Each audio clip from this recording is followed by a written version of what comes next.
local government in Australia is dealing with some really big challenges. So a lot of this, COVID kind of feels like a long time ago. So what we have to remember kind of in the government context is that following COVID, a lot of local governments and councils were then faced with a whole myriad of additional natural disasters. So they've been faced with a massive bushfire season, floods, droughts, most recently flown and record rainfall. And that means that a lot of the local governments have actually been in recovery mode for nearly 4 years in some cases. And recovery mode isn't just for their own infrastructure.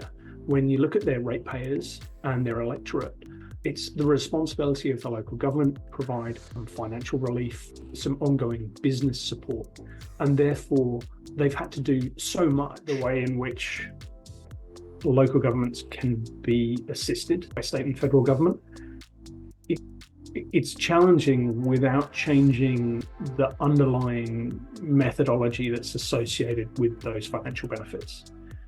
Typically, grant funding is linked to some extent to election cycles, and therefore that always drives a level of short-termism around projects. But when we're talking about disaster recovery and major infrastructure developments, which a lot of, particularly the rural LGAs are really in need of, there needs to be a longer term view and a guarantee of long-term ongoing funding